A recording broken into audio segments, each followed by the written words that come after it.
Hi, I'm Miranda Carr, Chief Investment Officer at the Trust Company of Tennessee, and I'm going to be covering what happened in the markets and economy in the third quarter of 2025. It was a good quarter across asset classes, really driven by the market pricing in additional rate cuts in 2025.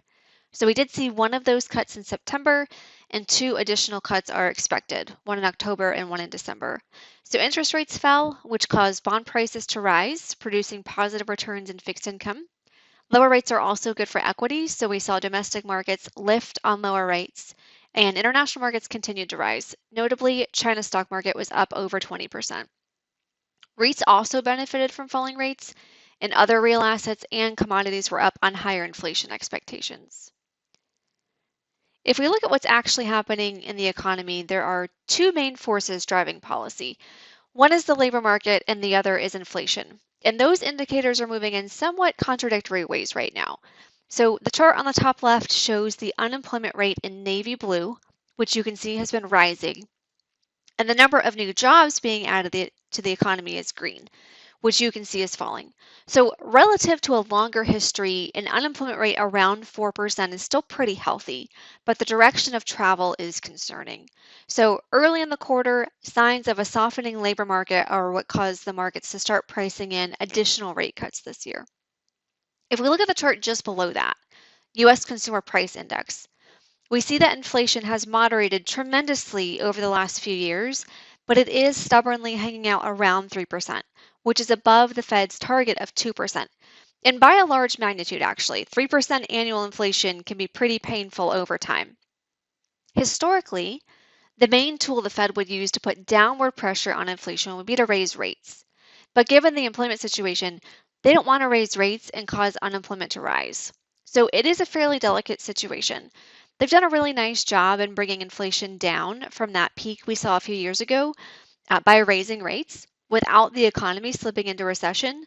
But monetary policy only goes so far when there are other policies being implemented that impact both inflation and the labor market. So more to come now. The Fed is really erring on the side of supporting that labor market right now, but we'll see what happens to inflation over the next 12 months. In reaction to this unusual environment of the Fed lowering rates while also itself projecting higher inflation, we have seen a huge spike in the price of gold. So the top right chart shows gold over a long period of time. And most people think that gold is a great hedge against inflation, but it really hasn't been. In fact, just recently, after this 40% run this year, did gold reach its inflation adjusted price from 1981. So if you bought gold in the late 1970s or the early 1980s, your purchasing power has been lost, which has not been true if you had invested in either stocks or bonds over that same time period. So gold is having its moment. After major sanctions were put on Russia, some countries, including in the emerging markets, decided maybe they didn't want all of their currency reserves to be in the US dollar. So central banks in those countries did start buying gold, and Bitcoin actually, to kind of have a small part of their reserves in something other than the US dollar. Now they're not, having reserves in a different currency. The US dollar is still the most stable, most reliable currency in the world, but they have been buying a little bit of gold. And then this year, we've really seen retail investors, so just individual investors, following gold up and buying at these prices. We view gold more as a speculative play than an investment. It's not a company, it doesn't have cash flows or means of production, so it's only worth what someone else is willing to pay for it. It's fine to hold some gold. It's obviously had a great year, but I certainly wouldn't hold a tremendous amount of it. Transaction costs getting out of gold are significant. You have to worry about storage if you're buying physical gold. You have to pay for storage if you're buying gold in the form of an ETF or a fund. And it has underperformed both stocks and bonds over the very long term. If we look at what the equity markets have done in response to this economic environment, we know they are up, but we wanted to show what the main driver of equity performance across the globe has been, and that has been multiple expansion. So when you think about the total return on a stock or an index of stocks, that return is driven by multiple expansion, which means the same level of earnings at a higher price, currency translation if the stocks are not in your local currency, the dividend, so the cash that you receive from that stock, or earnings growth, usually a combination of all of those. So earnings growth is the highest quality factor that you want, and over very long periods of time, currency typically just cancels out. So some years you have positive returns, some years you have negative returns, but currency is not a stable source of return over time because the total effect nets to zero. The dividend yield is typically a small part of the return, about 1 to 2% in the US, slightly higher in Europe. And over very long periods of time, multiple expansion is also not a typical source of return. If we look at the last 15 years on the left side of this chart, we see that multiple expansion has been a source of return, most notably in the US. But what really drives the long-term return is earnings growth. So companies make more money and the stock goes up. And you can see on the right of this chart, multiple expansion has been the main driver, meaning earnings have grown somewhat, but investors are willing to pay more for each dollar of earnings than they were last year. Now, in some parts of the world, like Europe, multiples have been compressed for a really long time, so it makes sense that they are normalizing. In the US, there is a lot of excitement about AI and what future earnings could look like. So that's why investors are willing to pay more today for $1 of earnings tomorrow, because they actually think the earnings number is going to be a lot bigger in the future. So all of that has caused positive equity returns this year. The US is up nearly 15% year to date. US investors in international stocks have benefited from the falling US dollar. And the graph on the right side of this page shows that the US has become a bigger and bigger part of the international index, which is the MSCI All Country World Index. Maybe you've heard it referred to as ACWI. The US made up about 50% of the global index 10 years ago, and as those high flyers in the US, known as the Mag 7, have taken off, they have really started to dominate the index. So now the ACWI is also largely driven up by those top stocks. This page really demonstrates the historical context for multiples. So I'm going to break this down for just a moment. The navy blue bar shows the 20-year range of what the PE, or the price to earnings ratio, has been. So that's what investors were willing to pay for stocks. So in the US, the market was trading anywhere between 10 times and 23 times over the last 20 years. When there's a lot of uncertainty, people tend to discount future earnings and they're willing to pay less for them today. So if company A is expected to have earnings of $100 next year, and I'm willing to pay $100 for the stock, I'm paying a multiple of 1. If I'm willing to pay $1,500 for that stock, whose company is expected to earn $100 next year, I'm paying 15 times. So when investors think maybe next year's earnings will only be $100, but in 7 years earnings will be $1,000, then they're more willing to pay higher multiples today. Multiples also go up when interest rates are lower, when inflation is lower. So there are a number of factors that impact that PE multiple. But the gray bar shows what the average has been over the last 20 years.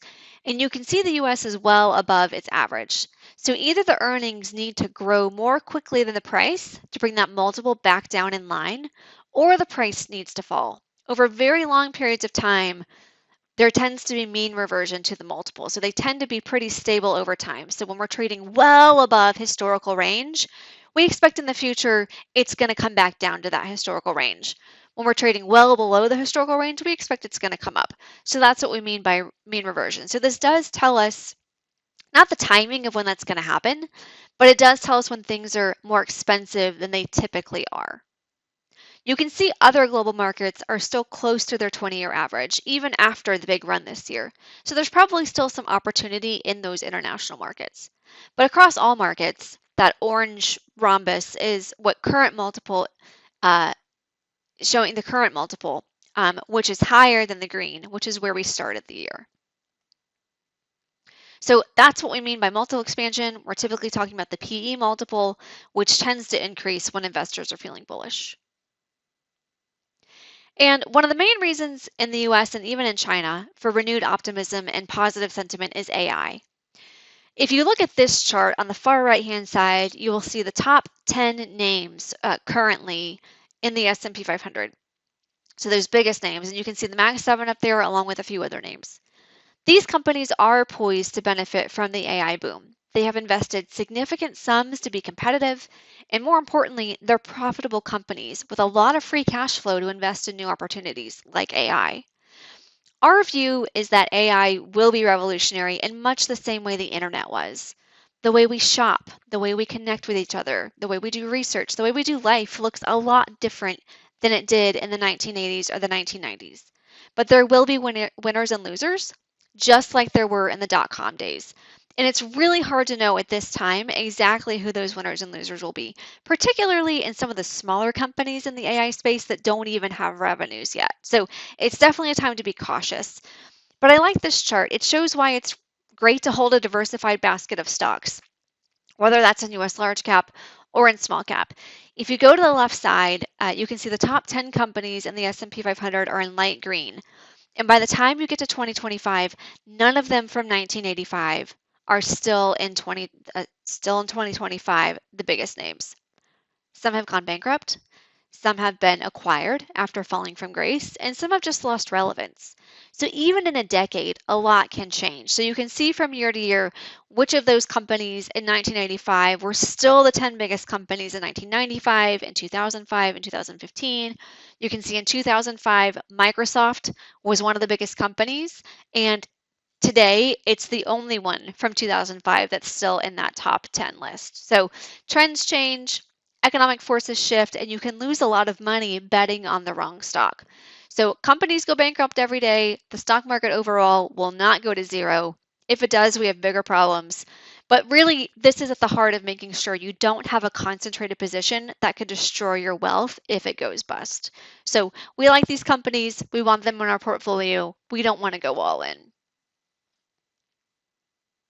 Fixed income is having a really nice year. Year to date, the US Ag is up over 6%. You can see all sectors are up for the year, and yields are still in a pretty healthy place. Historically, when the Fed has cut rates, it has been really good for fixed income investors. Commodity markets have been mixed this year, so we've seen energy prices fall. Oil prices are down significantly from their peak earlier this year, based on fears of a global recession or at least a global slowdown, given a lot of the tariffs uncertainty. But gold and silver prices are up substantially on all this uncertainty going on with US policy. We continue to like a diversified approach to REITs. You can see each sector has such different driving factors. Healthcare real estate continue to perform well. Retail and office are bouncing back, while residential has weakened. So that's a quick look at the quarter. If you'd like to further discuss any of this or how it impacts your own financial plan, please reach out to your relationship manager. We'd love to hear from you.